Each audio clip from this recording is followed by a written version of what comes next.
बिस्मिल्लाहिर्रहमानिर्रहीम। अस्सलाम वालेकुम नाज़रीन, आप यूट्यूब चैनल देख रहे हैं। मैं इमरान खान हूँ। पाकिस्तान की एस्टेब्लिशमेंट कितनी अक्लमंद है इसका अंदाज़ा आप यहाँ से लगा लें कि उन्होंने मिशन नूर को मुतनाज़ बनाने के चक्कर में मज़ीद उसे मकबूल बना दिया। यानी वो लोग जो मिशन नूर के बारे में जानते नहीं थे या उस पर बात नहीं कर रहे थे, पाकिस्तान की एस्टेब्लिशमेंट ने उसे मज़ीद मकबूल बना दिया और इस मरतबा फिर उन्होंने मज़हब कार्ड इस्तेमाल किया। मुझे एक वाक़या याद आ गया। एक DIG साहब थे, वो मुझे मिले। उन्होंने कहा जी एजेंसियां मेरे से कोई काम करवाना चाह रही थी, पुराना वाक़या, लेकिन मैंने वो इनकार कर दिया। मुझे उन्होंने जनाब मेरे कभी घर के चक्कर, कभी मुझे बुलाना शुरू कर दिया कि जी ये काम तो आपने करना ही करना है। तो मैंने उन्हें इनकार कर दिया, जी गलत काम है, कानून मुझे इसकी इजाज़त नहीं देता तो मैं नहीं करता। तो मुझे उन्होंने धमकाया कि हम आपके ऊपर को केस बना देंगे। तो मैंने कहा जी बना दें आप केस, मेरे ऊपर तो कोई, मैंने ज़िंदगी में कभी करप्शन नहीं की, कोई बेईमानी नहीं की, बनाएं आप, चलेगा ही नहीं। कहता फिर उन्होंने मुझे धमकाया कि वो मेरी ट्रांसफ़र करवा देंगे। वो करवा दें आप। कहता फिर मुझे डराया कि आपकी नौकरी ख़राब कर देंगे, वो भी कर दें आप। लेकिन वो DIG साहब ने कहा कि पहली मरतबा जब मैं हिल गया और थोड़ा सा परेशान हो गया, जब उन्होंने मुझे ये धमकी लगाई कि हम आपके ऊपर तौहीन मज़हब का केस कर देंगे, तो कहते मैं पहली दफ़ा डर गया। मैंने कहा यार ये ख़तरनाक हथियार है। तो ये यहाँ तक एजेंसियाँ चली जाती हैं। बहरहाल मिशन नूर को मुतनाज़ करने के लिए भी मज़हब कार्ड इस्तेमाल किया गया और इसको एक और शख्सियत के नाम के साथ जोड़ दिया गया। कादियानियत के हवाले से इसको जोड़ा गया और ये कहा गया जी वो तो बंदे का नाम था और उसका जो नाम था मौलवी हकीम नूरुद्दीन, तो ये उसके नाम, वो भाई कुरान पाक में सूरह नूर है और अल्लाह नूरुस समावाति वल अर्ज़। तो ये आप नूर के लफ्ज़ को या नूर को आप 1415 साल हो गए हैं कुरान पाक को उतरे हुए। आप सल्लल्लाहु अलैहि वसल्लम ने, आपके तवस्सुत से अल्लाह ताला ने आप पे कुरान पाक नाज़िल फरमाया और वो आपके तवस्सुत से पूरी दुनिया में आज भी कुरान पाक मौजूद है और अल्लाह ताला ने इसकी हिफाजत की जिम्मेदारी भी ले रखी है। तो सूरह नूर तो कुरान पाक में है। अब 1400 साल पुरानी एक मुसलमानों की एक किताब है और उसके अंदर एक लफ्ज़ है, उसको उठा के आप 100 साल पुरानी किसी चीज़ के साथ जोड़ दें और वो कॉपीराइट आप वहाँ पे दे दें, तो ये तो मुनासिब नहीं है, तो गैर मुनासिब है। मैंने इन लोगों से बात की जो लोग मिशन नूर जिन्होंने आगाज़ किया था, अहमद खान वगैरह से, तो इन्होंने कहा जी हम तो खड़े हैं अपनी जगह पे, हम तो एक कदम पीछे नहीं हटते। मैंने कहा जी आप क्यों एक कदम पीछे नहीं हटते? तो उसका उन्होंने रीज़न ये बताया। एक तो पहले उन्होंने मुझे कहा जी कि हम मुसलमान हैं और हमारा ये पूरा बिलीफ है कि नबी अकरम सल्लल्लाहु अलैहि वसल्लम अल्लाह के आखिरी नबी हैं, रसूल हैं, पैगम्बर हैं, उनके बाद कोई भी नहीं आएगा। जो नबूवत का दावा करेगा वो झूठ बोलेगा, वो झूठा होगा।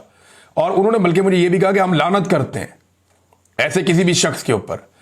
तो ये बातें मैंने उनकी सुनी, बल्कि वो उन्होंने काफ़ी चीज़ें मुझे बताई हैं और भी, और साथ में उन्होंने मुझे ये कहा कि ये एक्चुअली दबाने की कोशिश है और ये दबाव हम पर गुज़िश्ता चंद दिनों से डाला जा रहा है।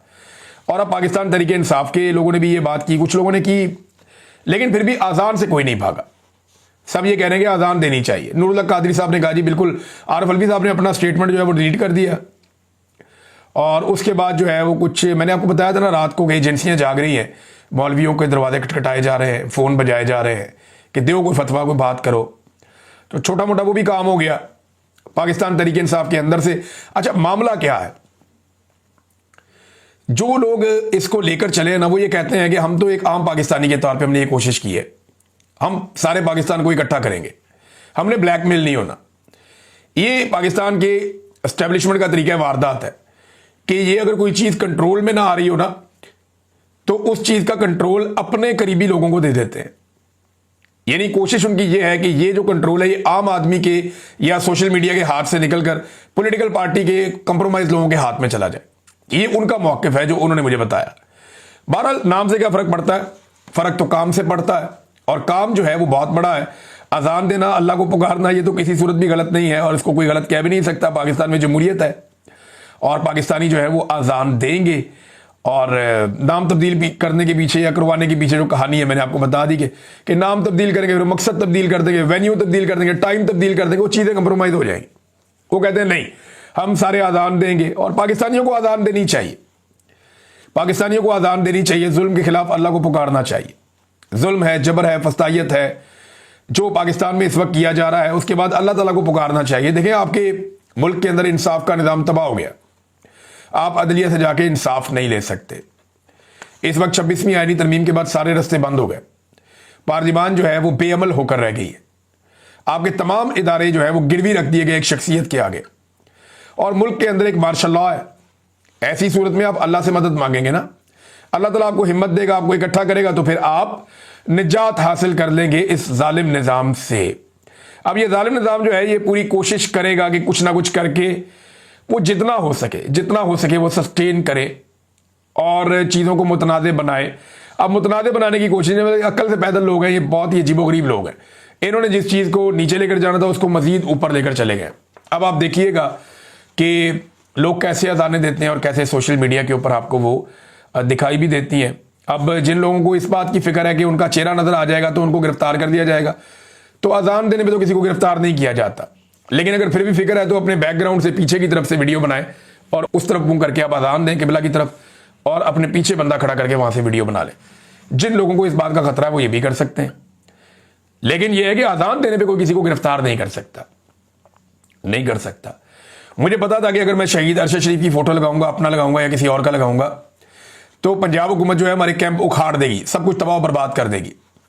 मैंने कहा दिया था मोहम्मद अली जिन्ना का फोटो लगाया, अभी तक माशाल्लाह जबरदस्त काम चल रहा है, कुछ भी नहीं कर सके ये लोग। तो ये आप लोग तरीके से चलें, ये निज़ाम खुद अपनी मौत मर जाएगा और ये सिस्कियां ले रहा है। तो जनाब आप मिशन नूर कहें, हुक्म अज़ान कहें, कोई भी नाम लें, मकसद ये है कि अज़ान देनी है आपने। तो आज सारे पाकिस्तानियों को अज़ान देनी है और अज़ान दे के उसकी वीडियो जो है वो पब्लिक कर दें।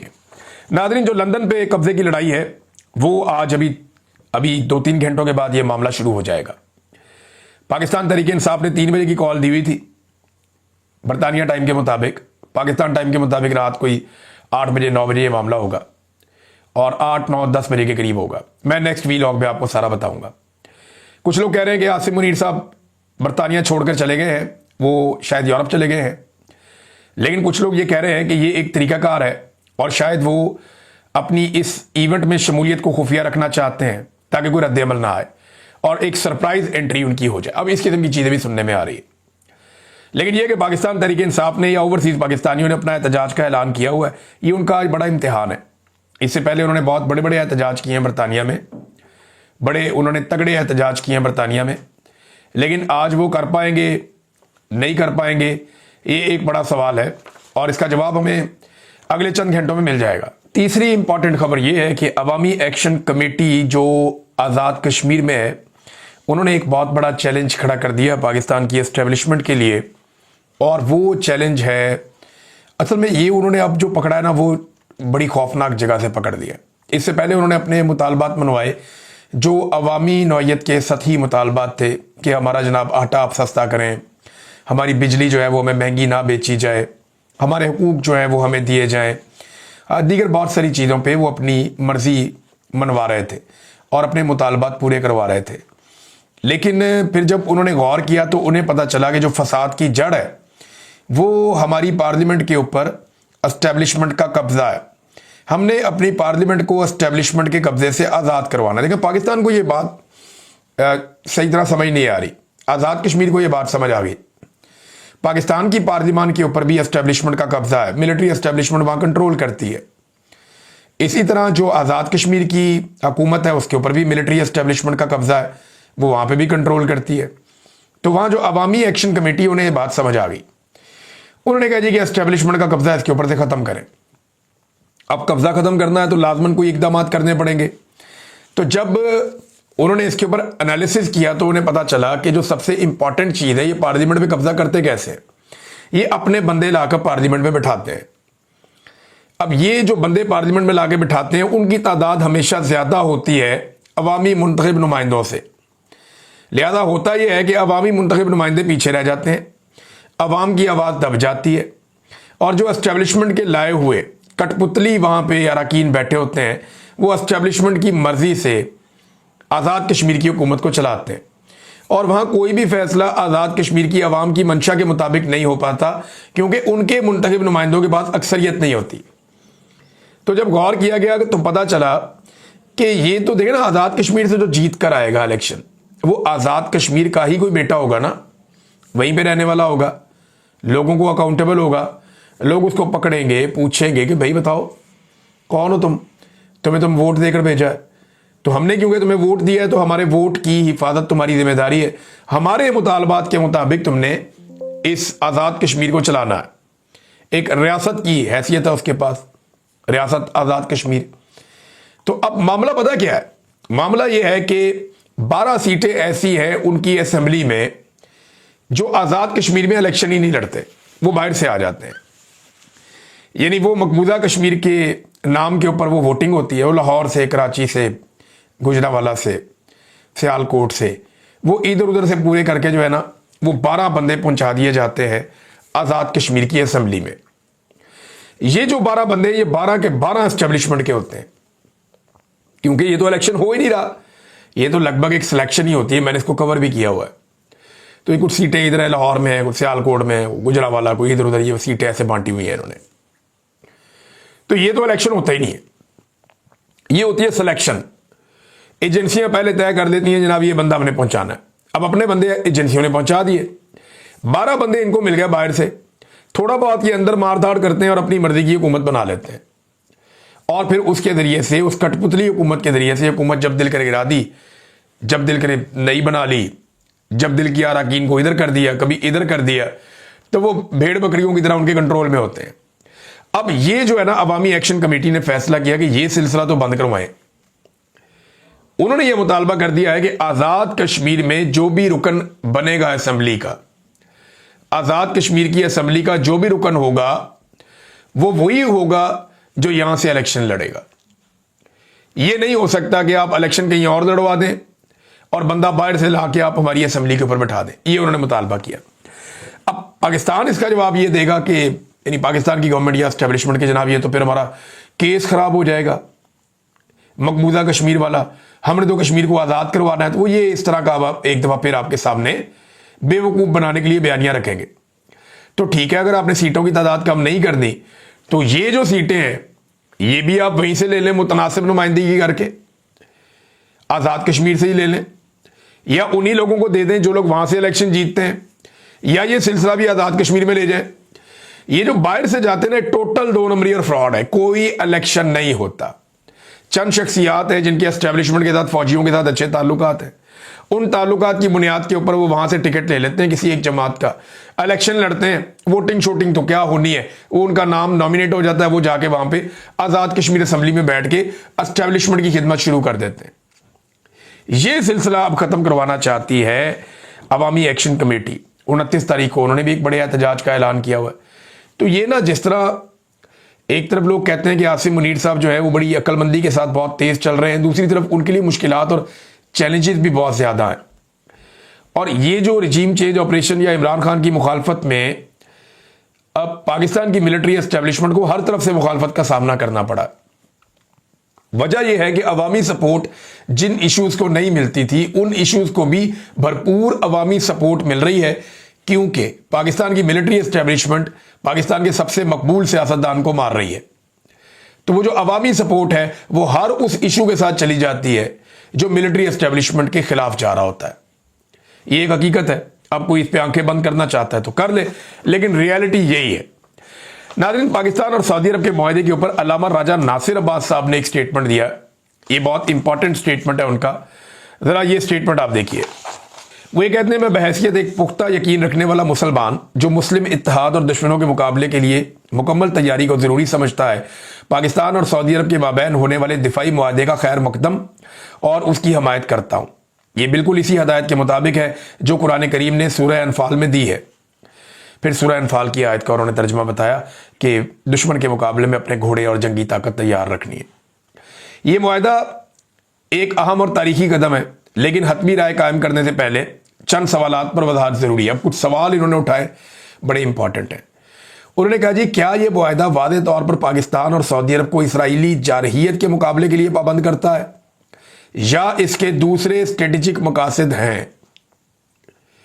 یہ بہت امپورٹنٹ کوسچن. دوسرا, اس معاہدے کے تحت جارحیت کی تعریف کیا ہے؟ آپ کسے جارحیت کہتے ہیں کہ یہ معاملہ جارحانہ ہے اور یہ نہیں ہے؟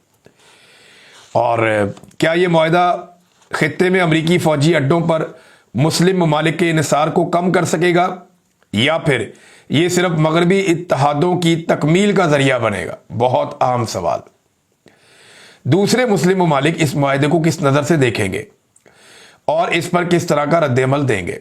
ये ईरान और यमन की और बाकी ममालिक की बात है। क्या ये मुआहदा एक वसी मुस्लिम इत्तेहाद में तब्दील हो सकता है जो मशरिक़ वस्ता की सिक्योरिटी का नक्शा बदल दे और इसराइली और मगरबी गलबे को कमज़ोर कर दे? सवाल तो बहुत अच्छा है, लेकिन मुझे बज़ाहिर ऐसा लगता नहीं है।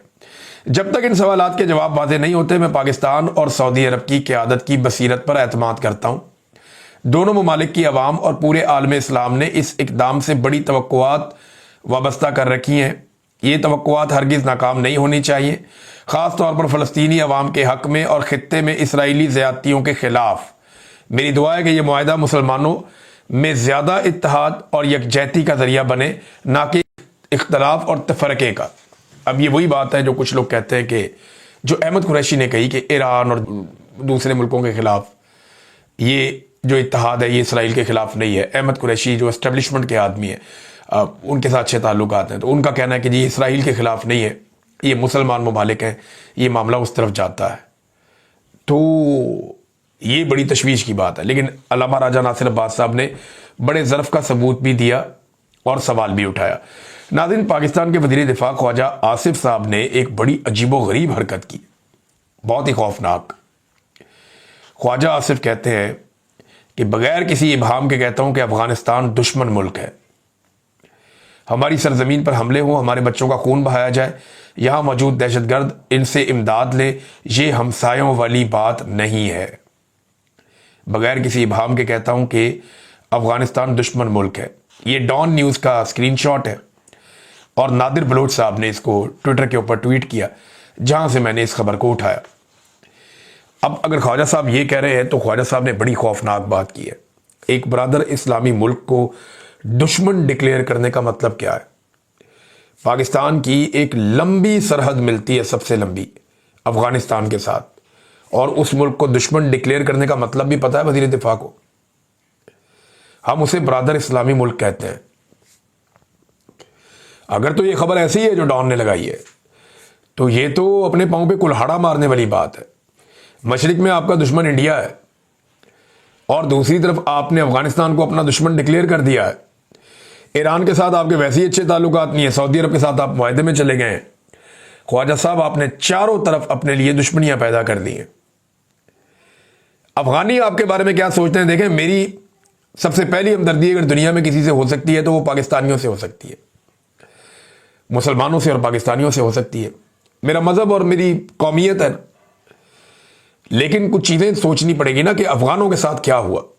मैं कुछ डाटा आपके सामने रखता हूं कि जो जंग अफगानिस्तान के अंदर लड़ी गई है वो पाकिस्तान से उसके रास्ते खुले हैं। हमने यहां से जहादी तैयार कर करके पूरी दुनिया से लोगों को बुलाकर ट्रेनिंग दिलवा कर डॉलर कमाए हमारे जर्नैलों ने। आज उन जर्नैलों के बच्चों की शुगर मिले हैं, बहुत माल उन्होंने कमाया बेशुमार। तो मामला यह है कि हमने यहां पे बेशुमार पैसा बनाया और बच्चे किसके मरे? अफगानों के। हमने लड़ाई का पूरा एक रुख बना दिया अफगानिस्तान के अंदर और यहां से लोगों को ट्रेंड कर करके अफगानिस्तान में पहुंचाया। सोवियत वार, उसके बाद 9/11 के बाद एक नई जंग, और हमने हर जंग में अपना भरपूर किरदार ना सिर्फ अदा किया बल्कि बाहर से आने वालों को अड्डे फराहम किए कि जाके अफगानिस्तान में लड़ो और कत्लो गारतगिरी करो। अफगानिस्तान में जो लोग कत्ल हुए ना, हमारी तो हम 90,000 80,000 लाशों का जिक्र करते हैं कि दहशतगर्दी की जंग में हमारे 70,000 कहता है, कोई 90,000 कहता है, इतने लोग शहीद हो गए हैं, लेकिन 1 लाख से कम है। मुख्तलिफ जो रिपोर्टें हैं, आप सोशल मीडिया पे, आप इंटरनेट पे जाएं, गूगल करें, आपको पता चलेगा कि मुख्तलिफ जो आलमी रिपोर्टें वो ये बताती हैं कि 2 से 3 मिलियन यानी 30 लाख तक अफगानी उनका कत्लेआम हुआ है अफगानिस्तान में इन लड़ाइयों के नतीजे में। 30 लाख तक। और अभी जो कत्लेआम हुआ है गुज़िश्ता दहाइयों में, वो भी उसके अंदर आप शामिल कर दें, तो बड़े पैमाने पर अफगानियों का कत्लेआम हुआ। लगभग 3 मिलियन उनके लोग माजूर और जख्मी हो गए। आप अफगानिस्तान जाए ना, मैं भी गया हूं, तो आपको बहुत सारे लोग जो बुजुर्ग हैं वो बहुत सारे लोग आपको माजूर नजर आते हैं। बेशुमार लोग जो हैं वो या व्हील चेयर पे हैं या उनके हाथ में बैसाखी है। वजह क्या है भाई? वहां बारूदी सुरंगें थी हर तरफ, इतने बम मारे, इतनी तबाही हुई है वहां पे कि बेशुमार लोग जो है माजूर हो गए। लगभग 30 लाख लोग माजूर हुए। زخمی ہوئے اور 50 لاکھ لوگ وہاں سے ہجرت کر کے چلے گئے افغانستان سے، جبکہ 20 لاکھ لوگ ملک کے اندر ہجرت کر گئے، یہاں سے وہاں، وہاں سے وہاں، وہاں سے وہاں۔ ایسی خوفناک قتل و غارت گری ہوئی نا افغانستان میں، کوئی سوچ بھی نہیں سکتا، روح کانپ جاتی ہے۔ کنٹینروں کے اندر بند کر کے بندوں کو گولیاں ماری گئی ہیں، بڑا بڑا ظلم ہوا۔ اور یہی خواجہ آصف ہیں، جب امریکہ افغانستان سے شکست کھا کر نکل رہا تھا تو اسی خواجہ آصف نے ٹویٹ کر کے کہا تھا کہ طاقتیں تمہاری ہیں اور خدا ہمارا ہے۔ اس وقت وہ سوٹ کرتا تھا تو ادھر چل پڑے، کیونکہ اس وقت پاکستان کی ملٹری اسٹیبلشمنٹ کے دماغ میں یہ چل رہا تھا کہ جناب طالبان کے ساتھ ہم نے یاری دوستی رکھنی ہے، اور ان کے دماغ میں یہ چل رہا تھا کہ ہم نے طالبان کو پاکستان بھی واپس لے کر آنا ہے۔ تو خواجہ آصف صاحب نے جوتا وہ والا پکڑا ہوا تھا، اوتھے پالش چل رہی تھی کہ طاقتیں تمہاری ہیں اور خدا ہمارا ہے۔ اور اب وہی خواجہ آصف کہتے ہیں جی افغانستان جو ہے وہ یہ اس خبر کے مطابق کہ بغیر کسی ابہام کے کہتا ہوں کہ افغانستان دشمن ملک ہے۔ کوئی دوست رہنے دینا اپنے پاکستان کا اس خطے میں یا اپنے آس پاس؟ بنگلہ دیش آپ کو کہتا ہے معافی مانگو، انڈیا کا آپ کے ساتھ پھڈا ہے، ایران کے ساتھ آپ کے تعلقات ٹھیک نہیں ہے، اب افغانستان کے ساتھ بھی آپ اپنا کام خراب کر کے باقاعدہ ڈکلیئر کر رہے ہیں کہ دشمن ہے۔ یہ انتہائی افسوسناک اور گھٹیا رویہ ہے اور اس کو تبدیل ہونا چاہیے۔ ناظرین، سہیل بڑائی صاحب نے کہا کہ آرمی چیف میں عاجزی بھی ہے، عزم بھی ہے اور عقل بھی ہے۔ عاجزی اتنی ہے کہ پاکستان میں آپ کو نظر آ رہی ہے جو کچھ ہو رہا ہے، اور عزم اتنا ہے کہ آپ دیکھیں ایک دفعہ اور ایکسٹینشن کے لیے کوشش ہو رہی ہے، اور عقل کتنی ہے آپ معیشت کو دیکھ لیں، دہشت گردی کو دیکھ لیں، پاکستان کے حالات کو دیکھ لیں، اور کچھ نہ دیکھیں، پاکستان کی موجودہ فارم 47 کی حکومت کو دیکھ لیں یا ان وزراء کو دیکھ لیں، ان کی شکلیں دیکھ لیں، تو آپ کو عقل کا بھی پتہ چل جائے گا۔ بہرحال میں کچھ کہوں گا تو بات کہیں سے کہیں نکل جائے گی اور کئی منٹ اور میں لے لوں گا۔ ویلاگ کا وقت ختم ہو گیا انفارچونیٹلی، اب تک لیتے ہیں، اپنا خیال رکھیے گا، اپنے چینل کا بھی۔ اللہ حافظ۔